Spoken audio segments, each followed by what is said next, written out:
Capítulo 8. O Mestre das Poções. Ali, olha! Onde?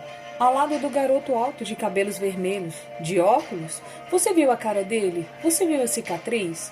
Os murmúrios acompanhavam Harry desde a hora em que ele saiu do dormitório do dia seguinte.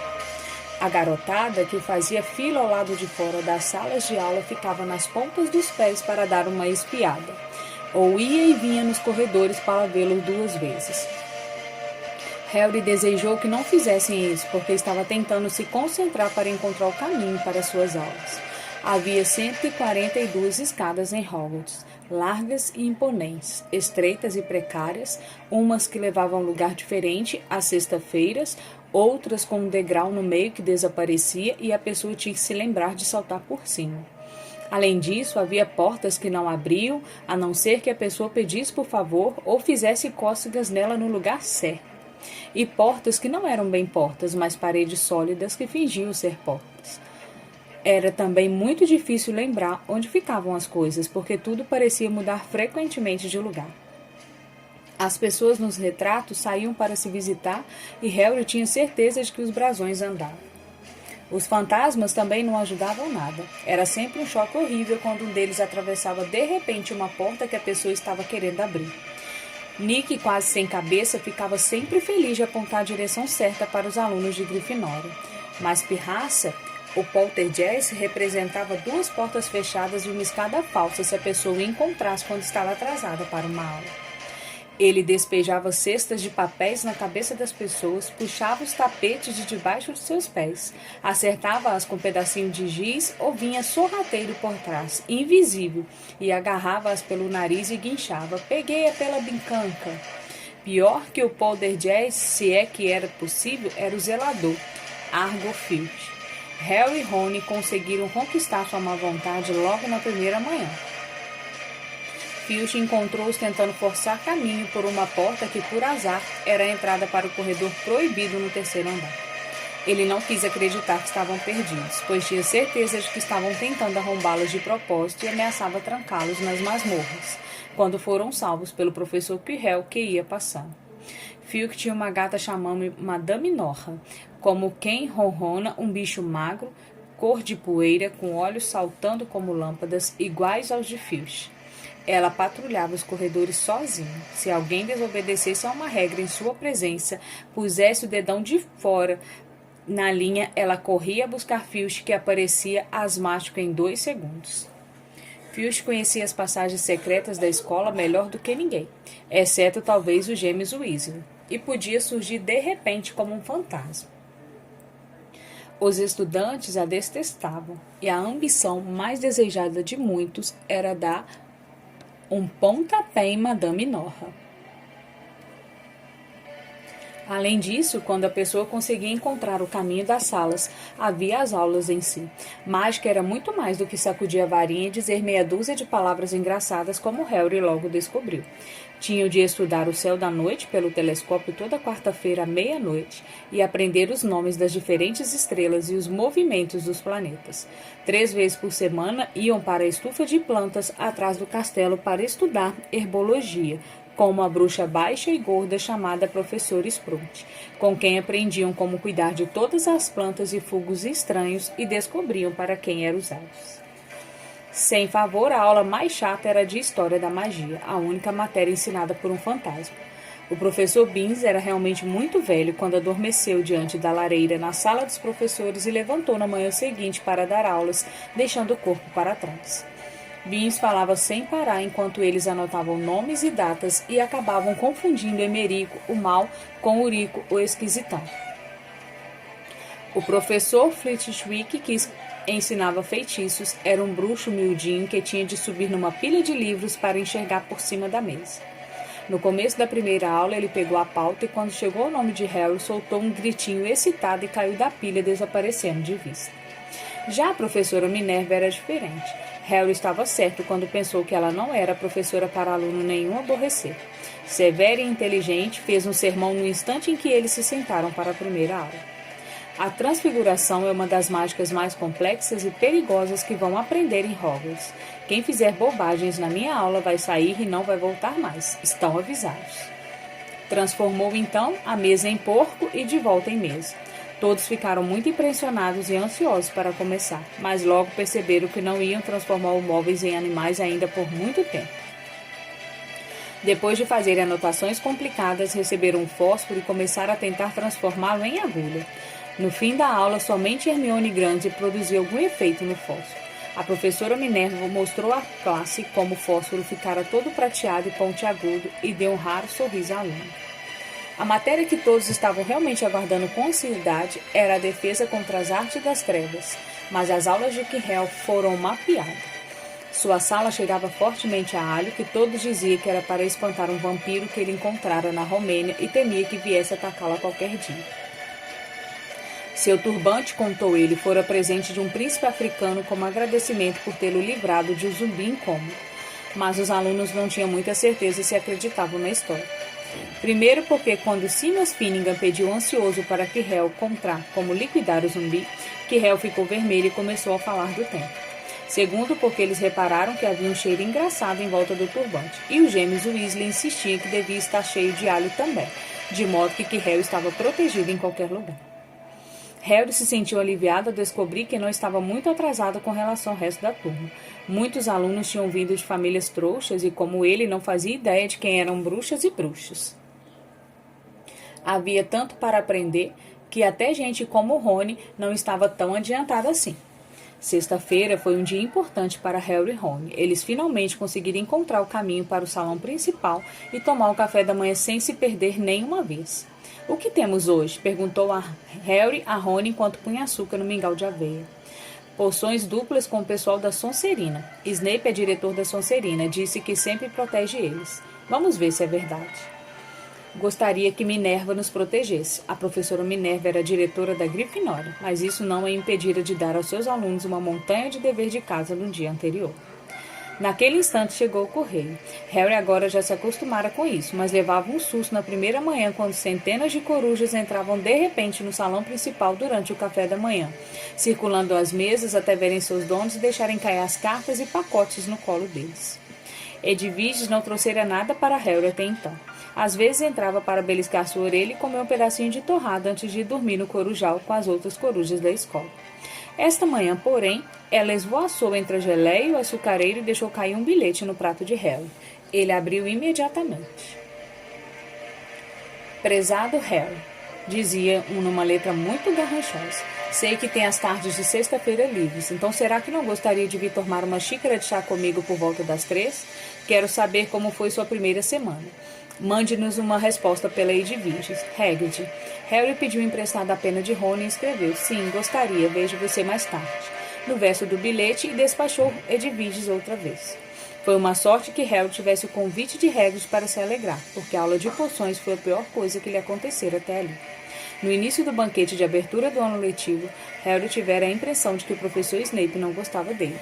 No final da primeira aula de poções, ele viu que se enganara.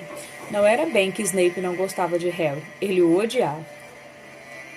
A aula de poções foi em uma das masmorras. Era mais frio ali do que na parte social do castelo, e teria dado arrepios mesmo sem os animais embalsamados flutuando em frascos de vidros nas paredes à volta.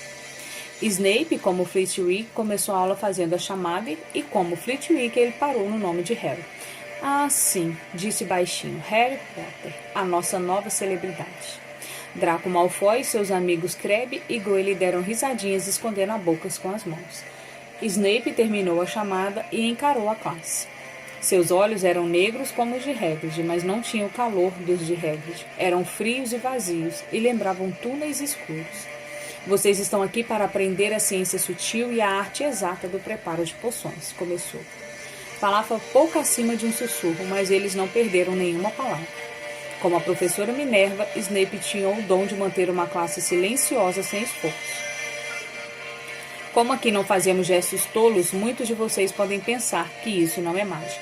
Não espero que vocês realmente entendam a beleza de um caldeirão cozinhando em fogo lento, com a fumaça de tremeluzir e o delicado poder dos líquidos que fluem pelas veias humanas e enfeitiçam a mente, confundem os sentidos. Posso ensinar-lhes a engarrafar fama, cozinhar glória até zumbificar, se não forem um bando de cabeças ocas que geralmente me mandam ensinar. Mais silêncio seguiu-se a esse pequeno discurso. Harry e Rony se entreolharam com as sobrancelhas erguidas. Hermione Granger estava sentada na beiradinha da cadeira e parecia desesperada para começar a provar que não era uma cabeça oca. Potter, disse Snape de repente, o que eu obteria se adicionasse raiz de asfodelo em pó a uma infusão de losna? Raiz do que em pó a uma infusão do quê? Harry olhou para Rony, que parecia tão embatucado quanto ele. A mão de Hermione se ergueu no ar. Não sei não, senhor, disse Harry. A boca de Snape se contorceu num riso de desdém. A fama, pelo visto, não é tudo. E não deu atenção à mão de Hermione. Vamos tentar outra vez, Potter. Se eu lhe pedisse onde você iria buscar Bezoar, Hermione esticou a mão no ar o mais alto que pôde, sem se levantar da carteira, mas Harry não tinha a menor ideia do que fosse Bezoar. Tentou não olhar para o Malfoy, Crabbe e Gully que sacudiam de tanto rir. Não sei não, senhor. Achou que eu não precisava abrir os livros antes de vir, hein, Potter? Harry fez força para continuar olhando diretamente para aqueles olhos frios. Folheara os livros na casa dos Dursley, mas será que Snape esperava que ele se lembrasse de tudo que vira em 1000 ervas e fungos mágicos? Snape continuava a desprezar a mão trêmula de Hermione. Qual é a diferença, Potter, entre acônito licoctônico e acônito lapelo? Ao ouvir isso, Hermione se levantou, a mão esticada em direção ao teto da masmorra. Não sei, disse Harry em voz baixa, mas acho que Hermione sabe. Por que o senhor não pergunta a ela? Alguns garotos riram. Os olhos de Harry encontraram-se os de Simas e esse deu uma piscadela. Snape, porém, não gostou. Sente-se, disse com rispidez a Hermione. Para sua informação, Potter, Asfodel Lona produz uma poção para adormecer tão forte que é conhecida como a porção do morto-vivo. O bezoar é uma pedra tirada do estômago da cabra e pode salvá-lo da maioria dos venenos. Quanto aos dois acônicos, são plantas do mesmo gênero botânico. Então, por que não estão copiando o que eu estou dizendo? Ouviu-se um ruído repentino de gente apanhando penas e pergaminhos e, acima do ruído, a voz de Snape. Eu vou descontar um ponto da Grifinória por sua impertinência, Potter. As coisas não melhoraram para os alunos da Grifinória na continuação da aula de poções. Snape separou aos pares e mandou-os misturar uma poção simples para curar furúnculos. Caminhava imponente com sua longa capa negra, observando-os pesar ortigas secas e pilar presas de cobra, criticando quase todos, exceto Draco, de quem parecia gostar. Tinha acabado de dizer a todos que olhassem a maneira perfeita com que Draco cozinhara as lesmas, quando um silvio alto e nuvens de fumaça acre e verde invadiram a masmorra. Neville conseguira derreter o caldeirão de Simas, transformando-o numa bolha retorcida, e a poção dos dois estavam vazando pelo chão de pedra, fazendo furo nos sapatos do garoto. Em segundo, a classe toda estava trepada nos banquinhos, enquanto Neville, que se encharcara de poção quando o caldeirão derreteu, tinha os braços e as pernas cobertos de furúnculos vermelhos que o faziam gemer de dor. Menino idiota, vociferou Snape limpando a poção derramada com o aceno de sua varinha. Suponho que tenha adicionado a certa de porco-espinho antes de tirar o caldeirão do fogo. Neville choramingou quando os furúnculos começaram a pipocar em seu nariz. Levem-no para a ala do hospital. Snape ordenou a Simas. Em seguida, voltou-se zangado para Harry e Rony, que estavam trabalhando ao lado de Neville. Você, Potter, por que não disse a ele para não adicionar as cerdas? Achou que você parecia melhor se ele errasse, não foi? Mas um ponto que você perdeu para a Grifinória. A injustiça foi tão grande que Harry abriu a boca para argumentar, mas Rony deu-lhe um pontapé por trás do caldeirão. Não force a barra, cochichou. Ouviu dizer que Snape pode ser muito indigesto. Quando subiam as escadas para sair da masmorra 1 hora depois, os pensamentos se sucediam velozes na cabeça de Harry, que se sentia deprimido. Perdera 2 pontos para a Grifinória na primeira semana. Por que Snape o odiava tanto? Ânimo, disse Ron. Snape está sempre tirando pontos de Fred e George. Posso ir com você à casa de Rubio? Às 2:55 eles saíram do castelo e atravessaram a propriedade. Hagrid morava numa casinha de madeira na orla da Floresta Proibida. Uma besta e um par de galochas estavam à porta da casa. Quando Harry bateu as portas, eles ouviram uma correria frenética e latidos ferozes. Depois a voz de Hagrid dizendo: para trás, canino, atrás. A cara barbuda de Hagrid apareceu na pressa quando a porta se abriu. Espere aí, para trás, canino. Ele os fez entrar, lutando para segurar com firmeza a coleira de um enorme cão de caçar javalis. Havia apenas um aposento na casa. Presuntos e fazões pendiam do teto. Uma chaleira de cobre fervia ao fogão e ao canto havia uma cama maciça coberta com uma colcha de retalhos. Estejam à vontade, falou Hagrid, soltando o canino, que pulou imediatamente para cima de Rony e começou a lambrer-lhe as orelhas. Como Hagrid, parecia óbvio que o canino não era tão feroz quanto se esperava.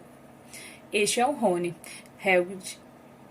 Harry disse a Hagrid que fora despejar água fervendo num grande bule de chá e arrumar biscoitos num pano.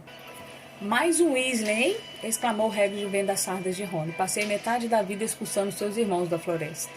Os biscoitos quase quebraram os dentes deles, mas Harry e Rony fingiram gostar e contaram a Hagrid como tinham sido as primeiras aulas. Canino descansou a cabeça no colo de Harry e cobriu as vestes dele de baba. Harry e Rony ficaram contentes de ouvir Hagrid chamar Filch de guitarra velha. Quanto àquela gata, Madame Norra, às vezes eu tenho vontade de apresentar o canino a ela. Sabe que todas as vezes que vou até a escola ela me segue por toda parte? Não consigo me livrar da gata. É Filch que manda ela fazer isso. Harry contou a Hagrid a aula de Snape. Hagrid, como Rony, disse a Harry que não se preocupasse, que Snape não gostava praticamente de nenhum aluno. Mas ele parecia que realmente me odiava. Bobagem! Por que eu odiaria? Mas Harry não pôde deixar de pensar que Hagrid evitou encará-lo quando disse isso. Como vai seu irmão Carlinhos? Perguntou Hagrid a Rony. Eu gostava muito dele, tinha muito jeito com animais.